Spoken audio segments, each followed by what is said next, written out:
Kwa niaba si wachezaji tuko salama. Nashukuru Mungu tumefika salama, tumefanya maandalizi vizuri na kila mchezaji ana morali ya kwenda kucheza mechi ya kesho kwa sababu anajua umuhimu wa mechi na pointi 3 ambazo tunazihitaji ni muhimu kwetu sisi pamoja na timu. Kwa hiyo kila wachezaji wote wako vizuri na maandalizi yako vizuri.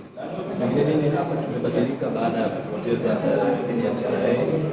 Mnuko wa kucheza vizuri kuanzia mchezo wa KMC, mchezo wa raundi ya 16 dhidi ya Mbeya City na tunaelekea kabisa katika maandalizi ya mwisho dhidi ya Mashujaa. Nini hasa kama wachezaji tutegemee? Kiukweli wachezaji baada ya matokeo ya TRA tulikaa chini tukazungumza kwa pamoja na tukapeana moyo kwamba inatokea katika mpira.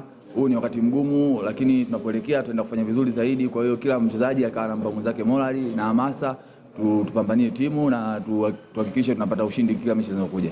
Kama ulivyosikia kilio cha watu wengi kutoka Singida Black Stars hususan kwa zaidi ya katika mzunguko wa kwanza na mchezo mwingine ya mzunguko mwingine, changamoto hii tunaifanyia kazi kwa haraka kiasi gani kuona kwamba clean sheets zinarejea tena katika timu ya Singida Black Stars? Ni kweli sisi kama wachezaji na backline nzima kwa ujumla tulikaa tudiskasi, tusaidiane kwa kila position kwa sababu mpira ni kitu cha makosa. Kwa makosa yanapotokea ndo mnaruhusu goli. Kwa hiyo tuwe makini, tuzidi kupambana zaidi na zaidi, tuhakikishe makosa yatokei na tupunguze makosa ili tupate clean sheet na ushindi kuipa timu.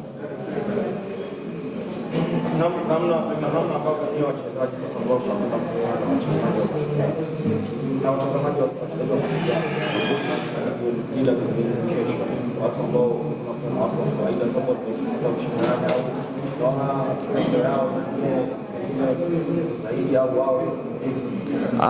Kwanza niseme kwenye ligi hamna timu rahisi na wachezaji wote wanaocheza ligi ni wachezaji wakubwa na wachezaji wazuri. Sisi ni timu kubwa na timu yenye wachezaji wakubwa na professional. Kwa hiyo naamini tunawaheshimu sana Mashujaa na timu nzuri na wachezaji wazuri, ila naona kabisa tunapoenda kucheza hii mechi tutaenda kuonyesha ukubwa wetu zaidi. Asante sana.